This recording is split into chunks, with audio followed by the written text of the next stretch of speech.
Chapter 6. A living, seething, collective feeling. A dynamic beauty of chaos unfurls across the dance floor like a silky Moroccan rug under bare feet. It was building to a fever. James held it back in shovelfuls. A promise yet to be delivered. That feeling, through sound, like 1,000 succulent, honey-coated spoons of bliss fed to every heaving soul in the room. The result was hypnotic. Half the crowd looking dazed and overwhelmed, lost in the deep. The other half fully aware of what they were experiencing and wide awake, writhing closer and closer. The crowd with their commentary of movement, fusing. Strangers kissed for the first time. Others danced their way closer, hands moving over the small of backs, above or onto shoulders, and caressing hair and face. Hips locked into rhythmic pulse. People forgot who they were and why. The crescendo built musically like an ever-darkening mass of deep blue rain clouds at the edge of a thirsty desert.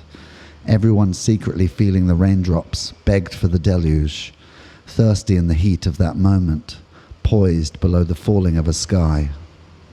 That was fucking well read. Well done. The door opened. Natasha and her friend, holding hands, danced a circle and a spin directly into the crowd until they met the center of the room. They were 3 meters from him. James stood ready like a dragonfly with a matchstick. James smiled at his cosmic timing and pulled out the mid and treble frequencies, leaving a sound sampled in Bali. A giant cowbell-looking instrument swung in its hundreds, hanging on a huge lattice of bamboo by a painted parade. The sound did to him then what it was about to do now to this room. Bum, bum, bum, bum, bum, bum. A primeval heartbeat took the room, the attention, the minds, the bodies, and the souls. The crowd found their pagan gods musical like moonlight. A wave of goosebumps swept like warm summer winds across a wheat field. No one understood what was happening. They just knew it definitely was. They had never felt this way in front of music. There was something coming to fill the missing frequencies. For almost a full minute, the crowd began to dance like animists on peyote in the desert no longer dry. The sound of raindrops punctuates sensations on their skin so necessary and natural, beyond reality, feelings connected. Even within this concrete expanse of human insecurity, London, they became for a moment a part of an ecosystem and the galaxies beyond it. James, now also lost in it, let loose the layers of the sweeping angelic treble. The frequency melted alternately across the pan pots, scanning the room for the center where Natasha stood wide-eyed. Drums, then the sub-bass, then vocal chants recorded live in Ethiopia. It melted into a fugue like an infernal beast of Pan's great creation. 1,000 nymphs to tempt the lost. The insatiable hedonism of ancient gods. Natasha blinked, her mind flying for him in this moment. The shutter speed of her vision was like a fight scene in a Wong-Kar-wai movie, and the room was changing size or proximity, pulsating in blissful accents and color. Yay! The faces in the crowd were not faces, they were expressions of her own feelings incarnate. Who is this human? A guy she'd never met. He got her into the arts club at exactly the right moment. He gave her her own table and entrusted her with a sterling silver box of blissful powders. And now he's right there doing that. She pointed, then dropped her arm and turned it into the beginning of her dance. He was looking back at her now. The chrysalis reality dissolved. The cocaine was fighting back, bringing with it a rush of confidence and certainty like a sharpened sword. She held his gaze and stared deeply, revealing every single emotion and awe.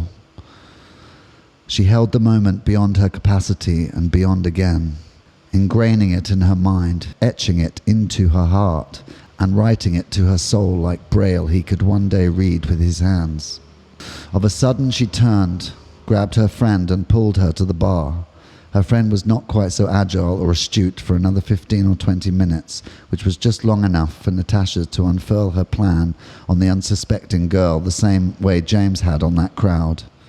James had held that look, tapping something to his right, and then turning something with his left hand and looking down for a fraction of a second, then back to her gaze. The crowd was alive with praise and self-fulfillment. This is it.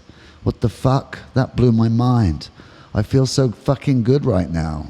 James! You! What is this track? Someone rudely asked, then gives up. Wolf whistles and phones raised up like a surrendering army against an imposing force growing taller and taller in front of them. None of that mattered. Just a smirk on his face those in front assumed was for and from them. James prepared the final touch. The crowd were collateral damage and an audio onslaught devised to envelop the attention and experience of one individual. He wanted to taste the middle of it with her. James had built that moment just for Natasha, and there she was inside of it, knowing and feeling every corner. James watched her change. Everything about her changed in a second. Watched for 10 more. Natasha just standing still in a heaving crowd, staring up at him. He looked down bashfully yet proud of himself, shy almost and overwhelmed. A butterfly had invaded his composure, and its pointless yet beautiful flutter took his heart for a dance. Still smiling and looking down, James switched back to his stage presence mindset and played out the last 30 minutes of his performance, casually sipping a freshly delivered Tanqueray No. 10 and tonic with a very thin slice of grapefruit. James was uncontrollably smiling too, and within himself. Natasha had left the dance floor after the curated climax because it felt right to, and she needed to process it with her mouth first and her brain might follow after. In the smoking area, Natasha was experiencing multiple layers of orgasmic overload. The drug she wanted to encourage now, between the waning of the ketamine and the influx of the cocaine and absinthe blend, was the specific kind of serotonin created as we as humans are allowed to talk, specifically while talking about ourselves, and so she did. Her friend, struggling for focus, bemused but engaged and happy to be holding a cigarette, sat back and let Natasha take the stage to express the circus of thoughts and emotions playing out across 3 seemingly intersecting rings: the past, now, and a future with James. Luckily, the smoking area was empty, as James had overridden the crowd's nicotine addiction and held them captive for the time it would take for Natasha to finish her soliloquy. Later, she would swim upstream to him, to spawn something, against the current created by the end of the rain, swimming through the river currents to the unlimited possibility of Thursday night in London. Did you see it? Did you see him looking at me in the middle of that dance floor? He must like me, a lot. I like him too, I do.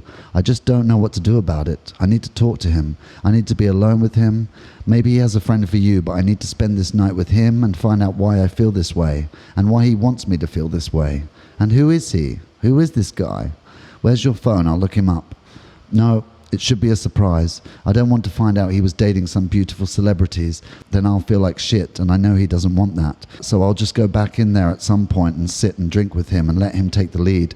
And I'll follow maybe and then take charge at the right time so he knows I'm not like a pushover or an easy target. But I totally want to fuck him. My gosh, did you feel that shit on the dance floor? It was insane. Natasha's friend was nodding, sipping a beer and smoking while this machine gun fire battle took place in her new friend's mind. Like an indigenous nation long ago about to be overruled, wielding only a treaty for peace, she didn't have a say on the evening's conclusion, but politely accepted its fate, for fear of falling out of favor. Natasha continued, I never felt like that before, ever, and I think he did that just for me. I mean, maybe this is the coat talking, but I really feel like that whole section of his set from when we came out of the bathroom was directed straight at me. I felt the sound following me like the eyes of the Mona Lisa. Is that the one that follows you? I don't know, but Natasha had a cigarette in her hand the whole time, but never lit it.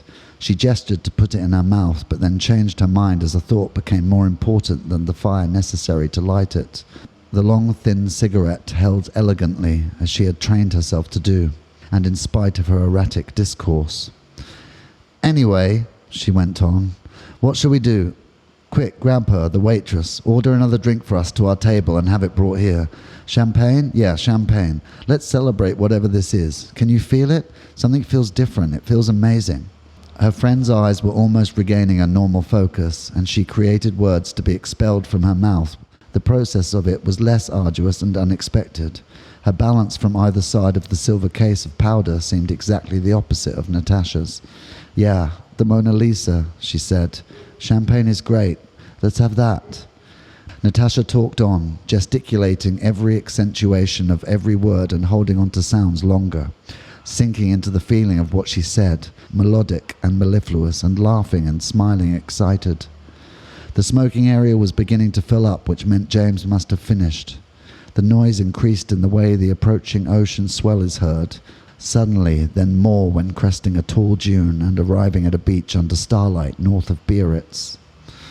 Their energy, the newly arriving smokers, piqued and overwhelmed Natasha's energy for long enough for her finally to light her cigarette. The crowd had brought a little more of James with them. The smoking area became a carousel of faces, there and then suddenly not. 15 minutes passed. An entirely handsome guy appeared with 2 glasses of champagne and a note. Natasha instinctively held her hand up for the glass of champagne, but his eyes never met hers. He passed her eyes without a glance and placed the glass in the hand of her friend, still holding the note. He whispered something in her ear, and she giggled, and then handed the note to an expressionless and confused Natasha. She opened it and read, "Go back to our table. Give the new security guy your full name and follow him. Our friends will take care of each other in the meantime." She smiled and fizzed like the champagne she wasn't holding. An irrational excitement overcame her, and she almost skipped as she pushed her way through the smoke and conversations and bodies forming the obstruction between her and her immediate destiny. "Hey! I did it on take 2.